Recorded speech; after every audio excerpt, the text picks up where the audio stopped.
Hello, this is Greg Smalley on Pod 366, a Weird Movies podcast. This week, calling it uh, Pod, I'm sorry, Megapodolis. It's our Megapodolis episode because we're going to be talking almost exclusively about Megalopolis. I'm joined, as I often am, by Giles Edwards to my left, as I very frequently am by Robert Hubbard Oh, below, and for the first time ever by our special guest, a writer and director, producer, but mostly actress for our purposes, Nadia Robertson. hi. Thanks so much for having me on. And thanks for being here. And Nadia is in Megalopolis somewhere, we hope. But before we even get to that, we're going to quickly point out um, that she's very busy as an actress in small roles because we see here, if you can see on the screen, here is her card for Megalopolis in costume. What do you call that? ID badge or? Yeah, so that's basically we had our like costume fitting, and that was like a whole process. And so they take a bunch of pictures during that to send to the costume designer for approval or for changes or whatever. And so yeah, that was the picture, one of them that they took of me while I was at my fitting. So that's actually, I believe, the outfit that I actually ended up wearing. So yeah, I snagged a photo of that while I was at the fitting. You're totally like not supposed to have your cameras out, but I was like, oh, okay, technically this isn't the set, and I'll just wait until after it's released to show it. But I was like, I have to have some little memento, Yeah. of my time there. So Very cool. But she is also in another movie that's being released this week that's Okay. even probably bigger than Megalopolis, which is the Saturday Night Live movie by Jason Reitman. yeah. And in this one, she is visible. Look very closely at the costume she's wearing there, because she's going to be visible in this clip from the trailer There's a that I'm moment about where to nobody play. knew what SNL was. I want to bring audiences back to that moment. Right? Yep. I'm walking right across there, the weekend update table. That's me. There was only one person. There she is, and that's it. That's it for the trailer. But that's actually pretty amazing to be in the trailer of a movie that's probably going to be in Oscar consideration. I So, hope so. And there's actually two trailers that they did. That one shows me crossing by the weekend update table. I actually give Lorne Michaels his script that he's going to be trying to read for that scene. So I hand him that. And then I also get to land the weekend update phone on the table too. So there's like a clip of me. Unfortunately, you don't see a lot of my face because I'm just like zooming around so much. But you do get a lot of like, at least in these promos, like my arms and my hands, because you see my hands setting the phone on the table. And then in the first trailer that came out, I'm shoving a pipe in Michael O'Donoghue's mouth, like when he's on stage about to do the Wolverine sketch. So yeah, I'm at least my arm is vouched for so far in the movie. so that's great. But so let's get to discussing the movies that are up this week before we start talking Megalopolis. And this one is something I'm not even, for time's sake, I'm not even going to have Giles try to describe this because it would probably take 40 minutes to describe this picture. So anybody who's listening on audio only will not have a clue, but it is quite a bizarre promo for Beyond Fest, which is playing in Los Angeles. And Beyond Fest, we don't usually cover because they don't get a lot of new debuts. They usually have older movies. But I just wanted to point out several really cool double features they have that, if you're in Los Angeles, are probably already sold out, but maybe you could see. You already missed the restoration of Tarsum Singh's The Fall paired with The Cell, But tomorrow they're going to have David Lynch's original Dune paired with Blue Velvet with Kyle MacLachlan in attendance. Mhm. They will also have A Boy and His Dog with Don Johnson. And there's another Don Johnson movie, I forget what. Guy Madden will screen his latest movie, Rumors, together with the very rarely seen The Green Fog, with co-directors Evan and Galen Johnson both there. And then Madden will do another double feature of The Saddest Music in the World and Brand on the Brain on Sunday. So great, amazing stuff that none of us can see, but really sounds like exciting stuff. I used to live in LA and I could never get in those Beyond Fests, even when I lived there. Like, it's like worse than trying to get like concert tickets to like a Taylor Swift show. Like, it's tough. And I'm not one to stand in like those like Comic-Con long like lines and stuff to get into the screening. So I'm like, all right, I'll catch it when it comes out eventually, Yeah. I hate the Q&As though. That's tough. That's tough to miss. The next one we want to talk about, a movie we have been anticipating. Giles, maybe you could describe this still real quickly. All right, this is a still from a film that features two people. We see the back of one of their head, about hair almost down to the shoulder, and a slightly poof-shouldered shirt upon that shoulder. We don't really see that individual's face at all, but we do see a young woman with flowing shoulder-length hair in a loose casual shirt, clutching a memo or journal, a memo pad or journal to her chest, and she's looking in the eyes of the individual who is looking away from us at her. And perhaps the most distinctive thing worth mentioning beyond that is a long, curled up, exaggerated mustache graces the face of the young woman who is facing the camera. You might say a Dali-esque mustache. I might even say it with 6 A's. And yes, because it's from Daaaaaali coming out this week. Daali spelled with 6 A's, from Quentin Dupieux, the surrealist, a very prolific surrealist comedian actor. It's finally taken on the subject of Dali for a biopic. 6 different actors play Dali, 1 female.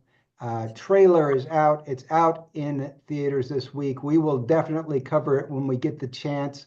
Don't know if everybody had a chance to see the trailer. I'm enthused. Anybody else have any comments quickly before we move to the next one? I'm enthused, having also seen the trailer.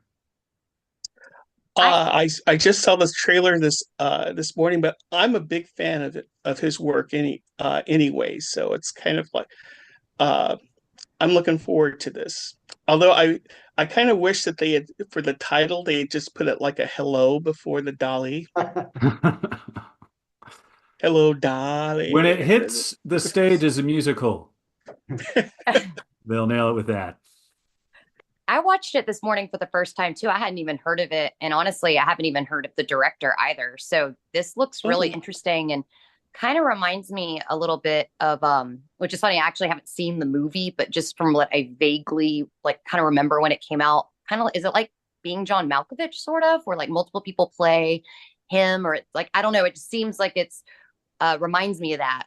Or like when Woody Allen has like other people playing himself in his movies or something, like multiple people playing the same character in a movie. That's like an interesting draw for me up front. And then Dolly, of course, like that's going to promise some really interesting surreal imagery. So yeah, that looks cool. So if you've never seen Quentin Dupieux before, boy, are you in? You'll be surprised. You're in for a treat. Yes, like Being John Malkovich, if it was like 10 times crazier. Whoa. Okay. All right. I'm in. Next one, Giles, describe it very quickly. All right, ceramic tiles, bathroom in the abattoir style with recessed alcoves, figures standing in the foreground facing away from us in a delightful crushed blue velvet robe with a golden Asian-style dragon snaking its way up the back, and this individual is standing in front of a body that I would guess is dead, but who knows? Woman nude, lying on her side, face also away from us, resting on a towel. And gosh, if down from the base of her head, at least to the top of her buttocks, there is a long cut with some crude stitchery. Great. And now this is the substance. This is a movie that played Cannes, and when we looked at Cannes, I looked at it and I thought, boy, this is on the borderline of being a weird movie. It could be a weird movie. It could be a, kind of normal type horror movie. And I haven't seen it. I know Giles hasn't seen it. Robert, have you seen it? I did see this actually like last night. Actually, last night it's in local theaters.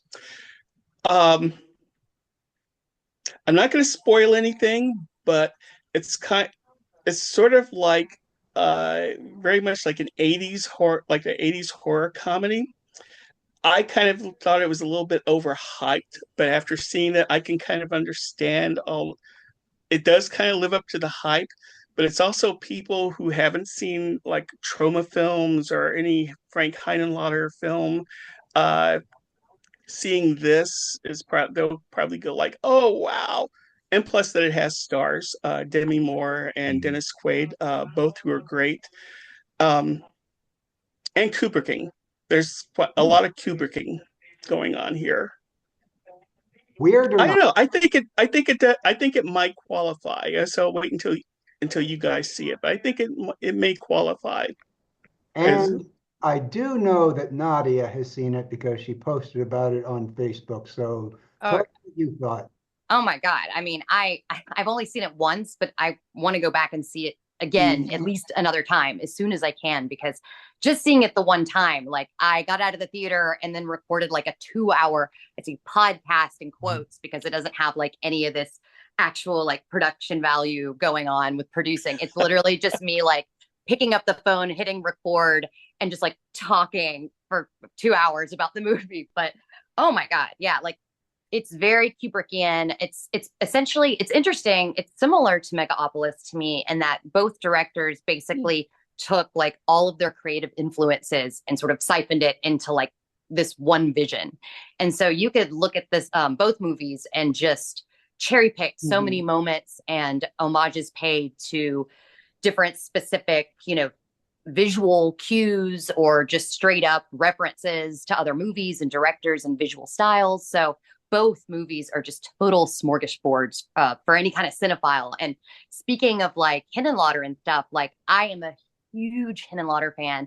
I love Basket Case. I did another podcast where I talked for like 2.5 hours on the sequel for Basket Case and then some of the first film as well. So I'm a huge fan. And so as someone who is already familiar with Henenlotter, like this still equally impressed me. Like, so yeah, again, no spoilers, but I cannot recommend this enough, especially as a woman, especially as an actress in the industry. It's certainly relevant personally to me, or I can, definitely relate to a lot of what's going on, just being a woman in the world, and then also like literally in the industry. So it's very rich with subtext. A lot of people think it's on the nose, but I kind of feel like sometimes messages that need to be said, unfortunately, over and over again, because nothing changes, kind of need to be hammered in sometimes. And this is kind of the approach of this movie.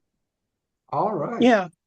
And also, if I can add, since you brought up Megalopolis, there's also a sort of a connection in that in both films, they both have like really good performances by actors who have been kind of canceled. In Megalopolis, John Voight, and in this, Dennis Quaid, who's really, really good in this. Very slimy.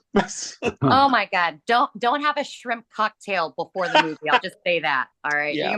You might not like seafood for a minute. Okay. I'm convinced I'm going to check it out. I was going to check it out anyway, but I will definitely check it out.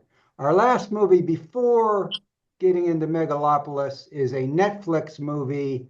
Giles, describe this poster quickly. All right, we are at the base of a structure and we can see the rectagonal openings in each floor's roof going up to, we can't really tell. There's a focal point somewhere just below the people who are distributing this. There are a handful of dismayed individuals looking down toward the camera angle at various levels of this area, which is illuminated by harsh fluorescence. It's made up of concrete, has a cube-y kind of feel, and definitely suggests there will be a moving flat rectangle. A platform, perhaps? A second platform. Yeah. Is there a platform 1, or is Yes. this just Yes. jumping straight? Okay. Just the Okay. platform. Just the the plat- platform. Okay. So So this is like level Giles, 2 of the platform. Giles, describe the plot of Platform 1 for Nadia, since she didn't see it apparently. Social experiment going on in this movie wherein you can often volunteer, might also be a punishment, to try to live for a certain number of months on this platform where at the very top of the massive facility you're trapped in, there is a sumptuous buffet of all kinds of wonderful treats and drinks and great things for you to eat. And this will stay at your level for a certain amount of time before it descends and goes to the next level. So the people there get the second pick, and then third and fourth and so on. And below a certain point, there's just no more food left, even though there will be people positioned below it. And it's the story of primarily about one guy, although he has an extended stay with a buddy on the first level he appears on, and things get sort of metaphysical by the end. So This kind reminds of, me a bit of Snowpiercer, kind of. That's yeah, Yeah. social satire, kind of that's exactly apocalyptic-ish situation. exactly the kind of movie. Except Just imagine a lot running of, Snowpiercer through a cube. a lot of food grossness because people. Which is also in Snowpiercer, so I don't know. But anyway, we're not sure what they're going to do with the sequel. It looks from the trailer like there might be a revolt. They might have some kind of messiah also. But we will, Giles is going to check that out for us next week. He's promised. But with that out of the way, let's talk about this release. Very beautiful still here. Giles, you can describe this still if you want. We know what we're looking at, but All right, this is a top, no doubt, a skyscraper looking over a very wealthy-looking city. There's a golden hue to everything. The sun is bright but obscured conveniently by a couple of fluffy clouds to make it easier on the eyes of the viewer. And we see a series of suspended I-beams that look like they're white with a golden tinge of the sun. And gosh, connecting two of the I-beams, there's a gentleman on the right hand, one holding on to one of the support wires, and he has leaned in to kiss a young woman who is stepping up from a nearby perpendicular I-beam to join him as they very romantically express their love and satisfaction of being in this utopia corner of a city together with each other. yeah. And there's a bouquet of flowers dropping. Oh, yes. And even if this still were moving, the flowers wouldn't be. It is Megalopolis, the movie we are here to discuss. And I will say just today, the three of us, me, Giles, and Robert, all dropped a 3-person mega review of the movie on the blog, 366 Weird Movies. We all reviewed it and we all liked it. But we're weirdos. We like Yay! I'm glad weird you guys all movies. liked it. That seems like very atypical that the ratio of numbers would just be in the favor of unanimous like, especially considering how this is controversial and definitely polarizing amongst audiences. We tend to like the kinds of movies that get lots of walkouts. As a matter of fact, I kind of use that as a metric of a movie's quality. Is the more people walk out, the more we want to see it.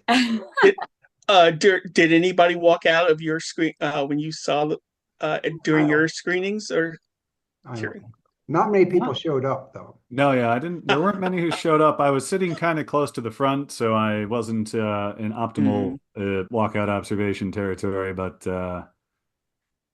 yeah, it was not a crowded theater. I saw it Friday night, I think, which I think was when it opened around here, or Okay. Saturday, Friday or Saturday, opening weekend anyway.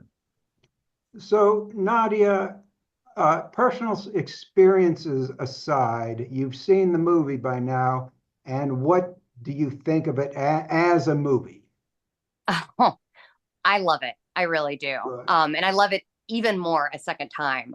In general, I'm a big believer in rewatching cinema, especially if it's something you love. I just think that most movies have something where you're going to realize upon a second viewing, oh, I missed that before. I didn't think about this or whatever. And this is definitely one of those films that is so engaging throughout the whole experience. And it just throws so many things at you. It's kind of like a kitchen sink situation. So you can miss like a handful of things visually, like ideas, dialogue. There's just so much going on, like whole scenes you may not even remember because it's intercut so fast, the editing. So I think I really would recommend anybody if they have enough interest to, like the movie enough, I would totally at least go see it a second time because man, seeing it a second time, I thought at first initially it was kind of more of a scathing satire like on society, but then seeing it again, it seemed like it kind of ended up being a bit more sincere and hopeful than I thought. So, and that was just, I was trying to soak up everything the first time. And honestly, I was a little distracted because since I know so many people who worked on it, myself included, I was sort of like, instead of like paying attention to like the foreground with everyone, like the main actors doing their business in the scene, I'm like looking past them at all the background extras, like, oh, my friend, so I was kind of a little distracted and trying to, kind of have like scanning eyes instead of just sort of sitting back and just taking it in. So when I watched it again, it was kind of more of a, as I would go a normal audience member, not having been involved in it. So I really like this movie's for the dreamers. Like anyone who has creative aspirations, not just in filmmaking, but like literally any artistic, call within them that they feel like they need to express themselves creatively, watch this movie. Regardless of any of the derision it's getting. I mean, people have a right to have their opinions, we know, for anything, but I think the importance is that this exists regardless of opinion. And I think as artists, that's kind of almost the number one thing you have to have in mind, even sometimes in your own mind against yourself, to even produce your art in the first place, because there's going to be critics about anything you ever put out there. And your number one critic, as they say, is usually yourself. So I think there's a lot of self-reflection for Coppola making this movie. I think it's very meta. I think it's career like a career retrospective on his other works himself as a director, but also, like he said himself, this is basically sort of a end result of everything he's like consumed creatively throughout his life. So that's a lot to put in one movie. I would not doubt if there are like 4 other like cuts of this movie. We know he likes his cut, so I'm here for all the cuts of this movie. I want to see everyone. Great. All right. So now, in the last about 12 minutes or a little more, we can discuss your personal experiences on set, starting with, I mean, to the degree that you signed an NDA probably and can't say things, but how did you get involved? How did you get cast? I'm sure you can mention that. I actually had kind of started getting back into this part of the industry, acting, like kind of right before I got into this role. So I had heard about it kind of late in production, and I was like, oh my God, what? Like, this is filming in Atlanta? Like, I had other stuff going on. It was in January when I got on, and it had been going on earlier the year before. And so I was afraid I was even just going to miss it and not even get a chance to be on it at all. I was like, I cannot have missed this. This just came and went in Atlanta, and I didn't even apply to it. So I basically, as soon as I realized what was going on, I just started applying to like any roles that I saw available. and I got availability checked actually the day after I went to go see Coppola's Dracula at the Plaza Theater here in Atlanta. And there was a Q&A with Roman and Christopher Escobar, who owns the Plaza. And it was just amazing experience to see that movie on the big screen.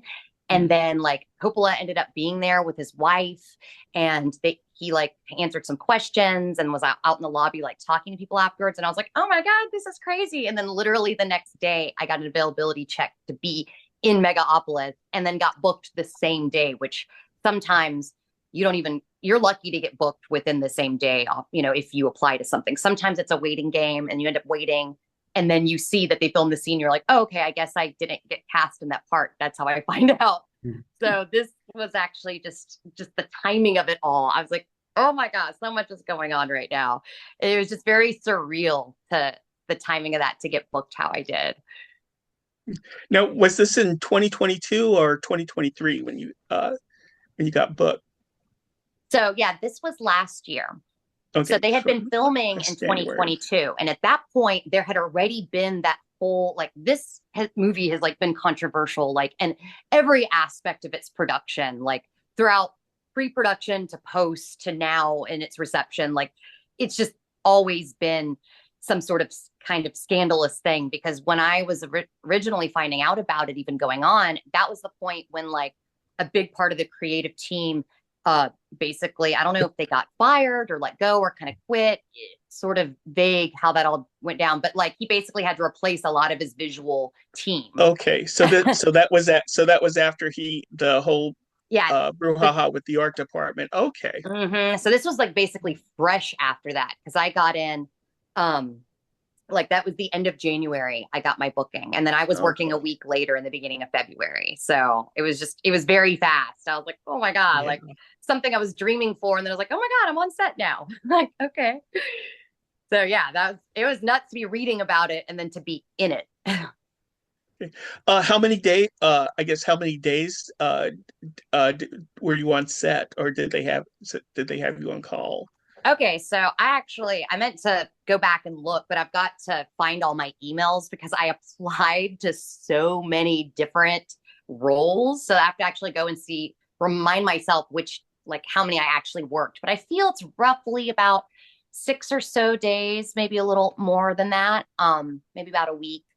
But I did a handful of overnights too. There was a lot of overnight shoots for this because we did a lot of filming downtown Atlanta. And so they just needed the whole night to do it. And so that was I did 2 back-to-back overnights, I remember for sure. And I was like, whew, all right, let's gear it up, you know, you're going to be pulling all nighter. Because when they say overnight, they literally mean like you're going to see the sun up the next day. You know, you're driving home in morning traffic, which is like weird. You're like, oh, I've worked 15 hours and now I'm driving against people going to work now. Well, you know, it's crazy, but yeah, I'd say about 6 days. Giles, Okay. do you have a question? Oh, I didn't know I was supposed to have a question. The whole process. If you don't, Robert probably has one ready. Yeah. Give me one more moment, Robert. I'm sure you've got plenty, right? Okay. Well, since you were doing the overnights, was it this? Oh, so was it for lack of I'm calling it the Colosseum sequence, but it's the sequence after after the wedding, with the crowds outside and they're entering. Was it that sequence that they had you for, or for something else? Okay. Well, so this is sad, but I actually did not make it cut in the movie. I was looking for myself and I knew the scenes that I had worked on and I'm not actually in them. So I was like, dang it. But you know, it's fine because I know like there's a friend of mine who actually like was like really in it. He had his own Megalopolis chair on set he was sitting on. You know, he didn't have like the plastic little fold out chairs that us background got. He had like legit kind of role. And whoop, he got, you know, cut out too. So I was like, all right, no one's safe in the final cut. But it is cool because the scenes that I did worked on, and it's also cool because I know so many people who got to work in it, like so many people, crew and background people, and people who also got to be core background people too. So they were in a lot more scenes and more visibly seen. I mean, there's some people I'm like pointing to, like, oh my God, there you are, like fully in the shot.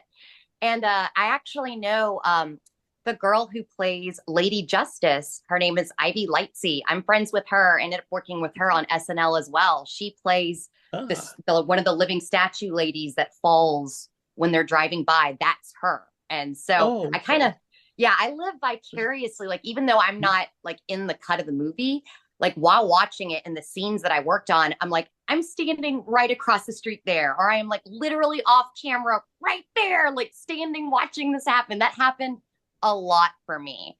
There was actually like 2 days, I think the first 2 days I worked, I didn't even make it like on the set. I was literally waiting on the sidelines. Like, we're supposed to be in holding and kind of stay in our tent area because they don't really want people like wandering around, but I don't follow the rules.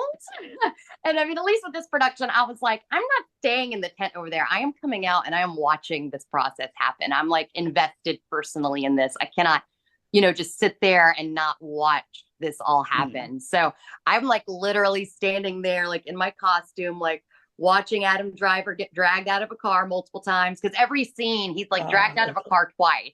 And those were 2 scenes that I worked, but I never actually, like the end scene, I don't want to spoil anything, but a pivotal part happens towards the end where he gets kind of dragged in and out of a car for the second time. And a truck actually, like, I'm doing a cross, I'm walking down the sidewalk, and this truck actually pulls into the shot and blocks where I would have been walking in. And I'm like, dang it, I'm behind the truck. And it was just crazy because that was the last night of filming, actually, and one of the last night of production, because I got lucky. And even though I didn't make the cut of the movie, my memories are uncut. They're still in here. So I actually got to be there the same night that they wrapped Adam Driver, wrapped James Remar, and wrapped Lawrence Fishburne. So they gave them like little gifts, and they all did a little speech. And so that was amazing to be there on set. You never know like what's going to happen when you're on set that day. You usually don't even know what you're filming the scene. You just know what like costumes you need to bring, or in this case, it was all costume design. So we didn't bring our own stuff at all, which was nice. It was all given to us. So you just show up and you just do what you're told. And half the time you don't even know like what scene you're doing. You don't know the context of what you're doing. So it is really fun, like watching these scenes in the actual movie, be like, oh, so that's why they're dragging him out of that cop car like that. Okay. But it's just funny. I watched Adam Driver get dragged out of that car so many, like probably 50 times in one night. And I'm just over there like at Crafty standing next to Lawrence Fishburne, who's like also like used in, we shot with him like later that night, but he wasn't in the moment in that scene. So he's just like standing there next to me, walking around. I'm snacking on Sun Chips and eating Twizzlers, and I'm just watching Adam Driver barefoot get dragged out of a car 80 times. I'm like, oh, good job, man. You're doing good. Sounds like heaven. It's crazy. We have a little less than 10 minutes. Giles, did you think of something you want to ask? A little less than 10 minutes. I'm A seeing little a less minute than 2 47. minutes. Well, you kind of touched on it, the whole process. I'm just sort of curious about like how the corralling of everything from at least, your perspective as you remarked on briefly so far, because there's a whole lot of people doing lots of things at the same time. And just wondering if you maybe could talk a little further on that just a little bit before I have to go at least. Well, it was very interesting watching Coppola work, because he definitely works different than other directors that I've worked around in the past, and even since. He is definitely a fan of the megaphone, which was very old school, like director with the megaphone. But it's funny, there was a lot of like kind of pushback from the crew, unfortunately, but like I get it, because you're there like 15 plus hours, you're working hard, everyone's just trying to get the movie done. You don't always like understand what's going on, even as a crew member, let alone me, a backgrounder. I'm just like there, like, oh, I'm here, but like even crew members sometimes are not always on the same page, and you're trying to get. So I understand people can get frustrated, especially when it's Coppola and and it's funny. I say you're not going to teach an old dog new tricks, but that's kind of like what this movie's all about. So it's challenging that, but sort of like he has his way that he envisions things, and it's his money. So it's like, he's going to do it how he wants. So it's funny. He got a lot of flack from people using the megaphone. And like, they're like, geez, it's so loud. He's shouting. But the dude's like, what? 87 or 85, like 85. Okay. 85. Yeah. He doesn't need to be shouting. And half the time, especially for me, when I could be, depending on the scene, like especially. Hello, and so we recorded 87 podcasts and never cut off anybody in mid-sentence before, but I knew that someday it would happen. So it has happened today. And we are back, minus Giles, who had an affair, and not an affair, he had something to I don't want to find. He has an affair to go to. Meet up. But yes, so we're going to continue talking about Megalopolis because there's a lot to talk about, and Nadia was obviously having fun talking about it, and Robert has lots of questions, and we haven't even sort of discussed like what the movie might mean, if that's something that's even relevant. But when we left off, we were discussing Nadia watching Adam Driver being dragged in and out of a limousine about 20 times while eating Twizzlers and Sun Chips, I believe. Oh, yeah. Classic crafty snacks right there. Top of the line. I will say, actually, Coppola was good. It was one of the first sets that I was on that we actually got to have access to the crew crafty, which is definitely not always the case. They will, like Marvel, they will guard that crew crafty table. Like, oh my God, I worked on Captain America for a week, and that set, we could do a whole separate podcast on the stories from that set. I'll just say at one point, morale was so low, I was starving. I was like, screw it. I'm going over to the crew crafty table, and I'm getting myself a can of Coke. And I swear, the moment I reached in to that cooler, there was a crew guy coming in from behind. Oh, ma'am. And I snapped on him so fast. I was like, I'm hungry and I have blood sugar. And he was like, okay, cool. Like, it's a can of Coke, dude. Marvel can afford it. Like, I'll say Coppola self-financing the movie. We actually did get good food. The crew crafty, we're talking about the little like adult like snackables, the charcuterie meat and cheese cracker thing. I was like, oh, okay, we got the good stuff over here at the table today. Well, I would hope so, being Coppola, but oh my God, Marvel's that chintzy. I know that there's crew crafty, and then there's extras crafty, which may be like, oh, that piece of cheese, just put it back, just take it off the floor, put it back. It's just like they won't notice it. But wow, it's like Paul OSHA sometimes situations. It's like, all right, I know this is repurposed taco meat from 4 days ago that you formed into some kind of indeterminable loaf, and you put no salt and pepper on it, and the vegetables, you got like undercooked squash. It's like, you can't eat it's one thing, you got undercooked carrots or something.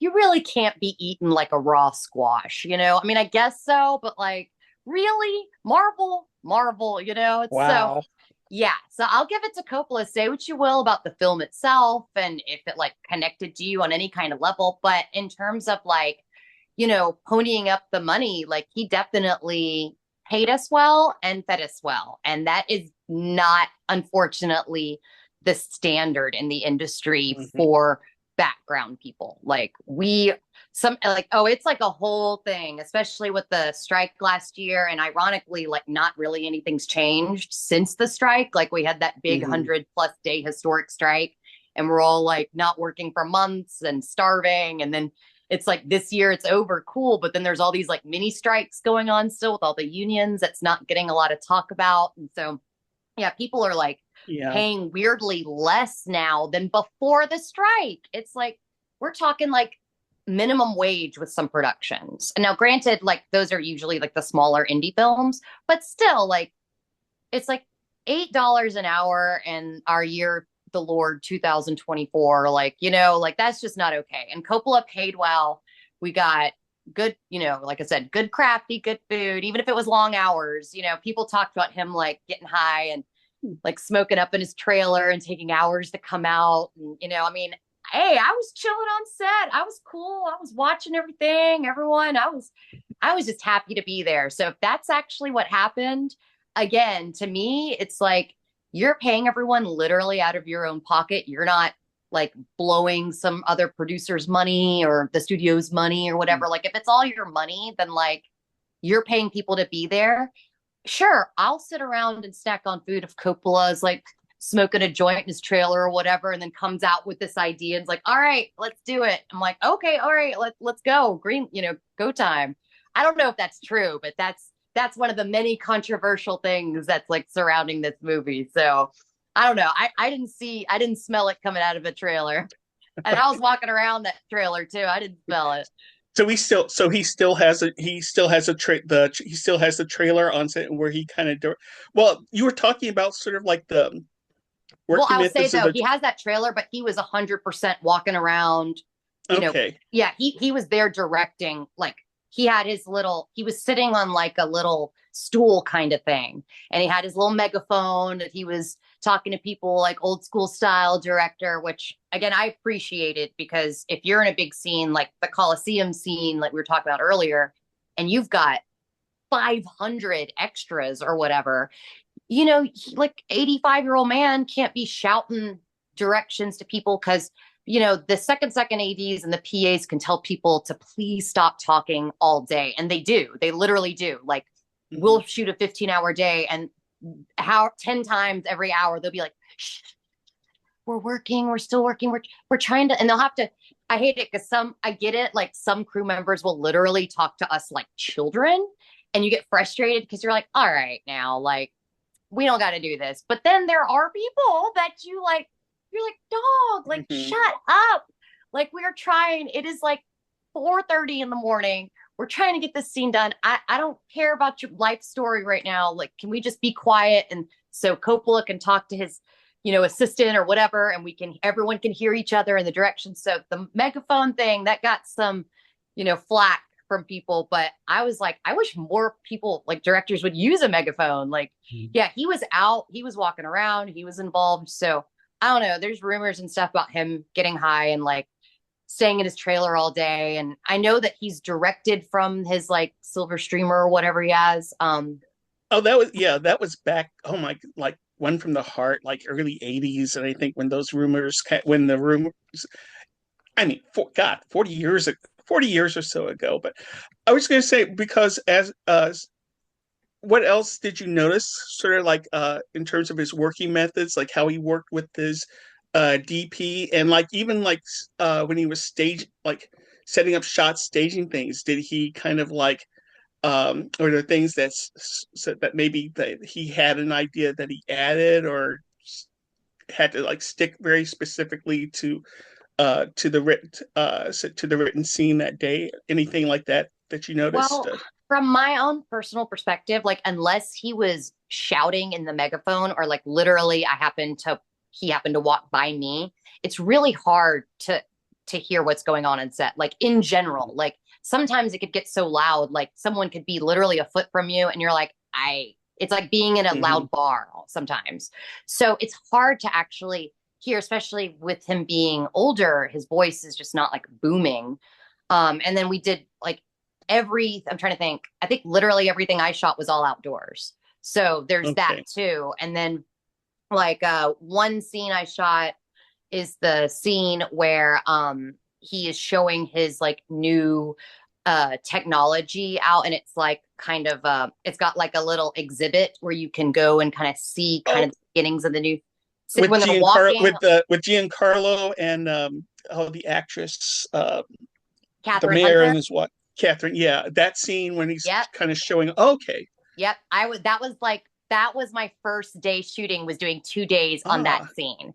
And that was when I like didn't make it at all on set. Like one day I was literally just on holding like the whole day. The second day I actually make it to at least technically the set, and we shot right outside of Trilla Studios. They have like a whole little live work situation there where they've got condos set up. I mean, it's really beautiful. It is literally like you could walk to it across the street from Trilla. they've got restaurants and they've got gardens and it's lake area. It's just really pretty. And so they actually set up that exhibit area was on the lawn of like that Trilith condo area. So they had some practical things set up, but a lot of it was green screen. And it was really cool. Like, I the second day when I was like, I'm actually here. Like I'm seeing this, and we're supposed to, hang out in our tent and like all stay together in a group because they don't want people like just getting lost and wandering around, unaccounted for. That's like a PA's, a background PA's worst nightmare. It's like, oh my God, we had 12 people and now we have 7. Where's everybody? But I was just I couldn't be contained. I had to check it out. So I was like wandering around, and there was like kind of a hill that I'm on off to the side, and they actually brought me over. I was waiting for like a couple hours, literally standing there as they rehearsed the scene, because what they're doing in that scene required a lot of rehearsal. And so I was just waiting in the sideline for like a few hours until finally I got to walk a few times in the rehearsal, like to do crosses in like that park area while the group of them, the family, are talking, and Cat Hunter is on that platform and she's like going along. I'm watching all that from the sidelines, and I do a few crosses doing the rehearsal. But then when we go to actually film the first take, finally, Coppola decides to tighten the shot. And so now it's more focused on just them on that platform, and it doesn't show more of the park, because there were actually a lot of extras, more people like children playing and people walking. Okay. It was more of a kind of longer shot, expansive initially. And then when I guess after he did the rehearsal, he was like, nah, we don't need all that hubbub in the background. We just want to focus on them. So he cut it. And so I didn't end up doing the cross. And I was like, like you're literally, it's almost like being in a theater and you're like waiting in the wings to go. I'm like waiting in the wings, and they're like, nah, just stay here. But so I didn't go back to holding. I just hung there and watched. But it was really cool because how they did that scene was they used, it was almost like treadmill, like, the band that's on the bottom of the treadmill you run on. They basically had a treadmill, and they put them on a pulley system. It was like they built a platform, and they had these treadmills on top on a pulley system. And they were like 2 that were like this, and they were running together. And so it's like there was someone on each side pulling with like an actual pulley system, pulling the treadmill as the people are walking on them back and forth.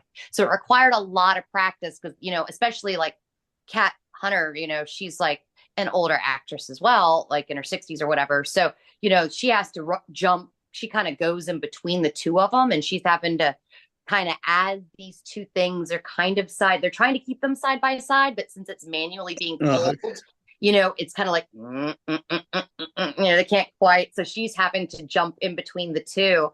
You don't want some liability situation happening. So it had to be practiced a lot. And I'm just sitting over there like, watching, and I'm hearing the direction. And it was cool because they had all the treadmill looking stuff wrapped in green tape. So it was funny because yeah, it's like if you have, the handles on the treadmill, that was kind of there, like something to have at least a pole so that if something happened, there was something to grab onto. But like, since it wasn't technically supposed to be there in the scene, Coppola kept having to be like, remember when you guys are on the thing, I know you're going to want to. And he was like, people talk about his cognitive ability, whatever, crazy old man, go to bed, grandpa, all this stuff. But like, he was definitely cognizant and speaking clearly and communicating effectively on set. Like he was having to keep, and it's funny because there's all this sort of stories, you're only there and see what you see on the days you see. And one thing on one day could be someone's totally different experience on the same production on another day in another scene. But from what I saw, he seemed pretty patient because the actors kept trying to, it was like their instinct when they're on, a moving platform that's like not, going at the same speed as the other, like they kept wanting to grab at that pole, but he kept having to remind them like, I know that you guys want to grab the pole, but in the movie, the pole's not going to be there. So when you grab it, it's just going to end up you doing this, and holding on to nothing, and it's going to look weird. So he was like trying to explain without mansplaining, like the concept of green screen, and having to remind the actors. So it was funny, seeing all that.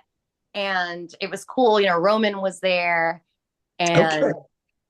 yeah, so they're working together. And one part to me that was very touching personally, and speaking of a film that is so meta in its process and its approach and its like philosophy kind of in general, when I went for one of my costume fittings, I saw a bunch of stuff while I was there, because they have like art design and costume design and all these things pinned on walls, and they've got like costume fabric samples, and they've got sketches, and they've got artist renderings and things. So that I saw, like, before I even went on my first day of filming, like a lot of like pre-production, like artwork and things. And I was like, ooh, this is cool. It was kind of like, even though I'm just there in my limited capacity, it was like being, in getting to the VIP pass to backstage and kind of getting the tour kind of like, oh, this is the process of this department. And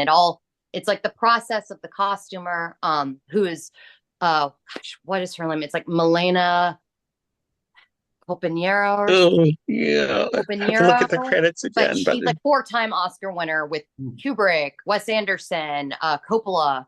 Like, I mean, the woman is like a titan of like costume designing industry. Like, just to even be around all that and to see even her process, and knowing that it's like a pyramid. Like, Coppola's at the pinnacle of the pyramid, and everyone else, even as someone as prolific as her, 4-time Oscar winner with frickin' Kubrick with The Shining. She won for, I think, Barry Lyndon it was. I mean, like, the woman has her own resume regardless of even winning another Oscar through Coppola, and through Sophia, I guess, as well, for Marie Antoinette. Like, so just to be a part of that, like, on whatever, I'm at the bottom of that pyramid. I'm the low level, but to see how it trickles down, and she's got her whole way of doing things, but at the end of the day, it still has to be in line ultimately with his vision, even though she's a genius. And her, to see all that happening at once. And it was just so special to me. Like, at one point, I was there for hours, and I actually got lucky. Like, some people were there for like 7+ hours. Like, those fittings and makeup and stuff we went through was like really intense and long. And honestly, to this day, still the most involved like fitting I've ever gone to. Because normally when you go to fittings, you usually sometimes have to bring your own clothes. But in this case, since it was so, a design element and everyone was like an actual costume, we just had to show up with like our undergarments and like stuff like that.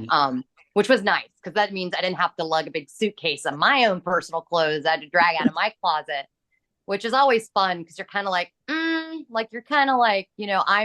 instead of getting, someone to give me a costume, I'm kind of providing my own costume, and you're not only paying me whatever, but okay, sure. But in this, it was nice. We didn't have to do that. But like, I'm sitting there and I'm waiting, and like, I'm looking around, I'm looking at these like production stuff, and I see on the wall this like renderings of what looked to me what Megapodopolis was supposed to look like. And I was like looking at it, and it was just like, it looked like those artist renderings of like designs for like public spaces, like for parks that have, these buildings, and how you see like artist renderings online. Concept drawings. Yeah, exactly. Like when you go to like a public planning meeting, and the guy's got his board up there, and he's like, this is what we have envisioned for whatever. And he's like with the stockholders, and he's trying to like get them to like buy his plan or whatever. It was like that. Did what you see, was it very similar to what they ended up going with in the final version, or? So this is where it got like, I was like, oh. So like literally I'm just sitting in there, and I'm looking, and I'm trying to make sense of all this. And in my mind, I'm looking at what Coppola has either drawn himself or, commissioned another artist to draw. And I assume has verbally tried to communicate what was going on, and to get an artist to like put that to paper somehow. So I'm like looking at that, and I'm like trying to burn it into my mind, because I want to remember and think, okay, how is this going to translate into the movie later? When it's literally bringing those drawings to the life in the film. And he actually literally used those renderings in the movie. They're part of the montage sequence where it goes into like that Abelgance, like Napoleon silent film sort of like three-screen split, and it shows all those drawings, and it actually becomes animated at times, but it actually shows the literal drawings as they were on the wall that I saw at the very beginning of the process. And I was like, oh my God. And what made it extra cool is on my first day, I don't remember if we had them the whole rest of the other days I worked, but I do remember noticing that on my very first day, when he was sitting there on his stool, like directing and rehearsing and everything, the platform sequence thing, I noticed that behind him on the stool propped up was a board that looked like a storyboard and had the printouts of those concept drawings like pasted on the board, like, you know, in like 6 frames. So he had that with him. So I got to see it like in 3 different kind of meta capacities. Like I saw it there, like on the wall in the pre-production kind of process. And then actually on set with him as he's filming. And then he actually used those literal drawings, the same ones in the movie as part of Caesar's like masterpiece design, like, you know, how translating everything he sees, you know, onto the screen from his mind. And I'm like, that's what Coppola literally did. And those are the literal drawings. It was just like, I almost cried. Like I was tearing up. It was very surreal. Like, and to be a part of that myself through being there and having witnessed it, I felt like it was a meta moment, not just as the director talking about his vision and bringing that to life, but for me as an artist myself and an actress and a filmmaker myself, like it's just, I felt so like plugged in. It felt like I had just stuck my finger right in the electric socket and I was just like getting all the Coppola juice. Like it was just very out of body experience seeing that he had actually used the designs that I saw. I was like, that's cool. That's cool. Wow. Very unique. Amazing. Wow. Wow. I am interested. We have talked a lot about your experiences on the set. I'm interested in something you said earlier, which is that on your second viewing of the movie, you saw it as a more optimistic vision. Yes. And so I'm curious about that because I struggled with that myself as to whether it was an almost sort of naive vision where the idea is that, you know, if we just get together and talk things out, we will be in utopia. And I'm like, well, I don't know. Why did you think it was optimistic the second time around? Well, for me, in terms of what you just said, I feel like a big part of what Caesar is emphasizing is just the dialogue existing and starting up in itself, and just how essential and important just that beginning, the very beginnings of the process, just igniting, just making it happen in the first place. Like he's talking about like in the very beginning when he and Wow Platinum are in the loft or whatever together, and he's just had his like big design showing at that town meeting or whatever, when they're all on the beams and they're showing like all the plans with the city, and he's talking about what his plans are going to be instead of that like casino entertainment thing that the mayor wanted to resurrect. And he's talking about his idea of the Megapodopolis being better.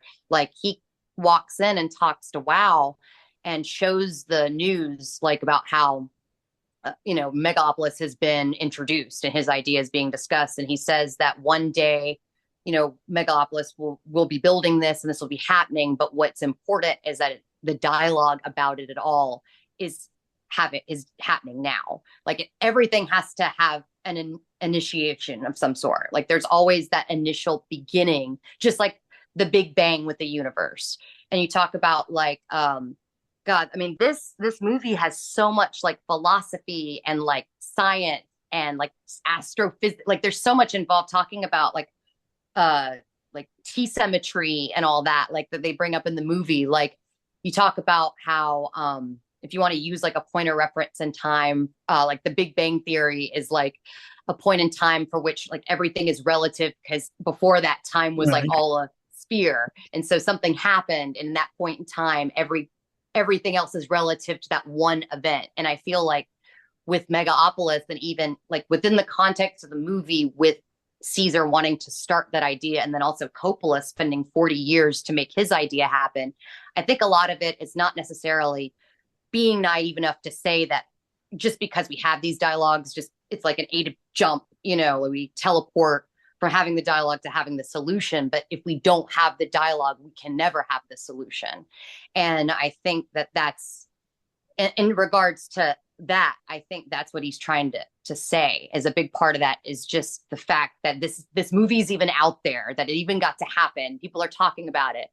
But yeah, like for me, thinking that it was less cynical, it was just a factor of me not like really, I guess, processing literally everything that happened at the very end, because I had thought in my mind that it had kind of gone down a little differently. Like initially when I saw it, I thought that by the end, when they had their big utopia and Megapodopolis seemed like it was pretty much like resurrected at that point and running, I thought that it seemed like it was excluding people, and it was just the rich still. It was still like a better city, but just only for the rich. I thought that the other people, like, the dregs of society, like, all the street urchins and stuff, I didn't think that they were included.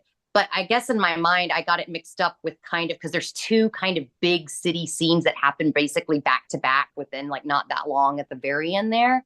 And in my mind, I kind of confusing it, and rewatching it a second time, I realized that when Caesar is like just starting Megapodopolis, and there's that riot scene happening at the end where they've got him doing that speech, and there's that big like cloud thing that has his face up there, like projecting like the image, and he's talking to everyone, and it's got like the border still around the Megapodopolis city because it's like not totally done yet, but he's up there and he's giving a speech like introducing it, and it's on the news. And that's like, I think that's happening the New Year's Eve. I think that's that scene.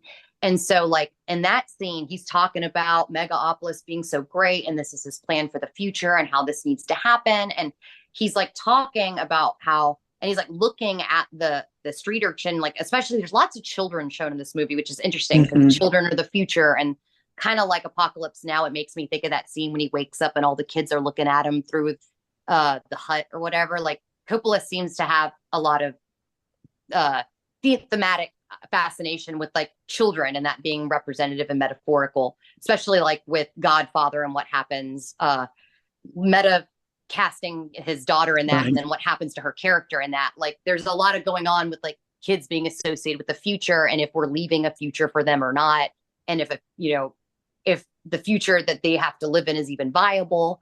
And so it's interesting, like they're all behind the fences and they're watching Caesar make this speech, and it shows like all those poor people, and like clearly the people that have been the forgotten people, like in Metropolis, the people actually living below the city running it. It's like he's talking to them and he's saying like, you can do better and you can pull yourself out of this. And so I thought that it seemed, I didn't notice that like at the very end, when it shows Megapodopolis, it seemed done and everyone's celebrating and he's up on the platform and it's like, oh, we got a future now. Like I didn't see it didn't seem like any of those poor people were there with him. It just seemed like everyone was still looking wealthy and happy. So I was like, wait a minute, like where are all those people? And in my mind, I thought that it had a shot again of them still being behind the fence, but it doesn't. And in fact, he's like in a Times Square, I guess, because it has like, in Times Square, it's got the digital sign that runs with the stock market stuff and the news. It had that. And it says something like, ladies and gentlemen, welcoming children of all ages, or something like that. So I think it's saying something along the lines of like all inclusivity, or something where it's welcoming everyone. Like it doesn't literally show like Caesar opening those gates and letting the poor people in. But I think that digital text is implying that all are welcome there. And the fact that everyone who is shown in the parade looks rich is simply, I guess, because now they now have resources. And so I think that it's implying that if we can get our shit together, that we're not going to have we're going to have a classless society because everyone's going to be fed and well clothed and have houses over their heads. So we're all going to look more similar. We're not going to have people in like the crazy opulent clothes, like how Wow Platinum wears, and like, you know, all the like socialite people, and then versus like the people who are like fighting over like rags and stuff in the like back alleys and stuff. Like everyone looks more like on the same level.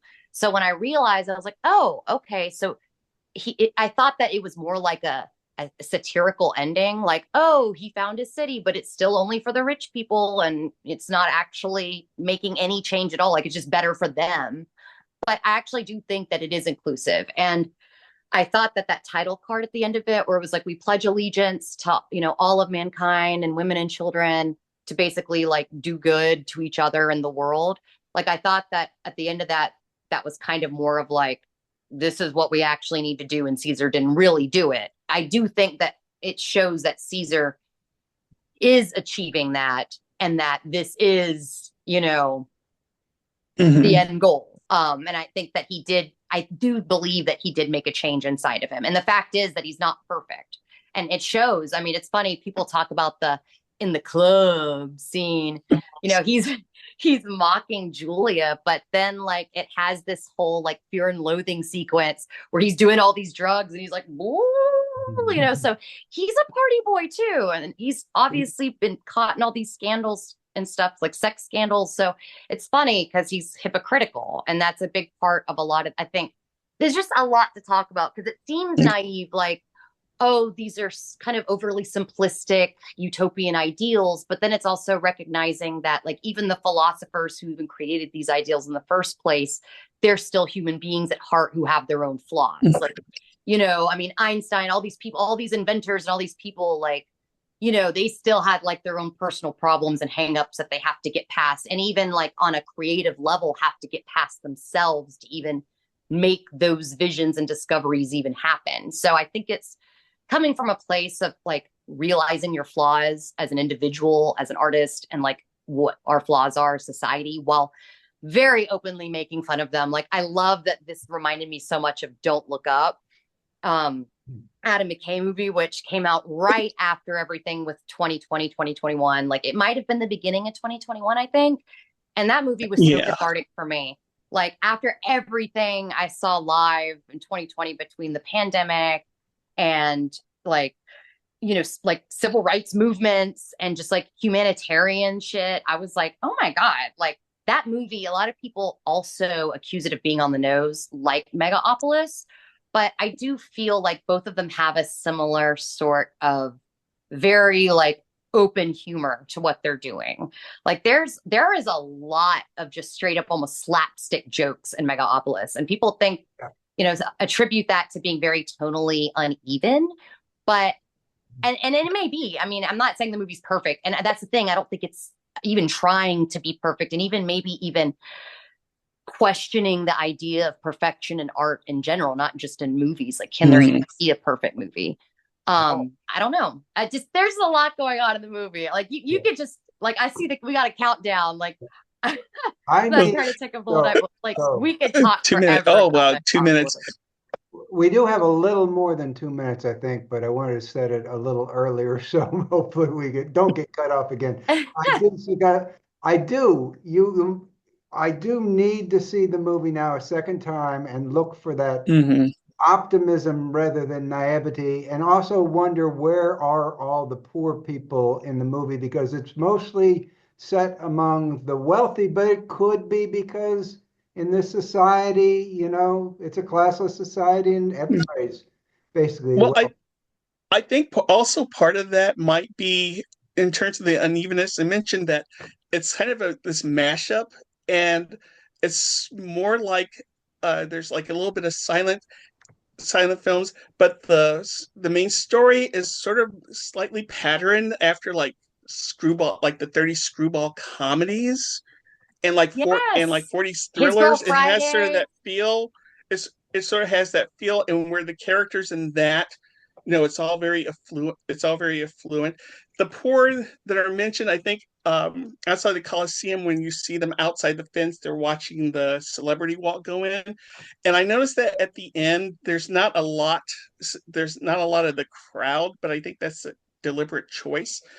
And in terms of like being naive, I think it's more open-ended, where the main scene, the whole crux of that is the scene when they're mentioning the quotes from Marcus Aurelius and over like over utopias. It's not like a set thing. Even at the end, when Caesar like designs that, it's not like the set utopia. I think at the time when you have the child and then time freezes, they're in the background and they all freeze, but the baby is there, it's still motion. And the whole thing of time, which has been with Coppola, I guess, since Rumblefish and through his career, it's not like a set thing. You may get like to a stage 2 utopia, but it's never like a goal. It's never a set goal. It's always something you're going to have to try to attain. Right. It's ongoing. Like it's nothing that anyone will probably ever see in their lifetime. It's a collective goal that we have to. It's almost like the laws of physics. Like time moves forward, and physics. I mean, that's like, I had to Google team symmetry after the movie. I was like, all right, I got to see what was it about that word that just turned on Adam Driver so fast. Because I love like talking about some of the comedy and stuff. Like there's just like literally some a lot of laugh out loud moments in this movie. And I love when the moment he's just dismissing her, even though again, he's being a hypocrite because he's a party boy just as much as she's a party girl. And actually she can handle her drugs a lot better than he can.